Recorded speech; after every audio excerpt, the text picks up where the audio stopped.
சந்தையில மீனு வாங்கி குறவ சலசலன்னு குழம்பு வச்சு கொத்து மல்லி பத்தலன்னு குட்டி குத்துராடி டப்பாங்குத்து குட்டி குத்துராடி டப்பாங்குத்து.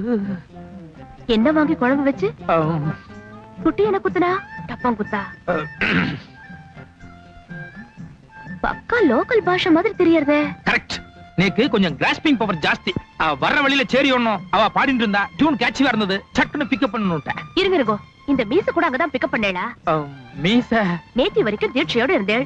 என்னமோ விரோதம் நினைச்சிட்டு இருந்தேன். இன்னைக்கு என்னமோ மம்மட்டியா மாதிரி மீச வச்சுட்டு வந்திருக்கு. இது என்ன பிராமண லட்சணமா?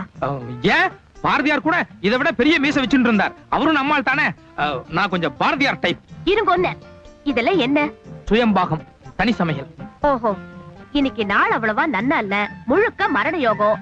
இதெல்லாம் ஓரம் கட்டிட்டு இன்னைக்கு ஒரு நாளைக்கு எங்க ஆத்துல சாப்பிடுவாங்க. மன்னிக்கிறோம், நேத்து வரைக்கும் வேலை வெட்டி இல்ல, எங்க வேணாலும் சாப்பிடலாம். ஆனா இன்னைக்கு ஜாப் கிடைச்சு கொடுத்து இனிமே நானே சமைச்சுக்கிறதா கௌரவம். இதேவா? ஆமா, இப்ப என்னன்றப்பா? ஐயோ, என்னது ஐயர் பிள்ளையா நீ? என்ன விட மட்டமான பாஷை பேசுறிய. ஆமா, இப்ப எங்க ஆத்துல சாப்பிட வரல, இன்னும் என்னென்னமோ வரும். என்னென்னலாமோ வரும். கோபால், பாப்பா இவ்வளவு தூரம் பிரியமா சாப்பிட கூப்பிடுதுன்னா லேட் பண்ணலாமோ? சுட சுட சாப்பிடு. மங்களம். பாத்தியா, பெரிய மனுஷன் எவ்வளவு கரெக்டா சொல்லிட்டு போறார். யார் அவரா பெரிய மனுஷன்? நீ என்ன சாப்பிட கூப்பிட்டதோட சரி, தப்பி தவறி கூட அவரை கூப்பிட்டாத. யோ,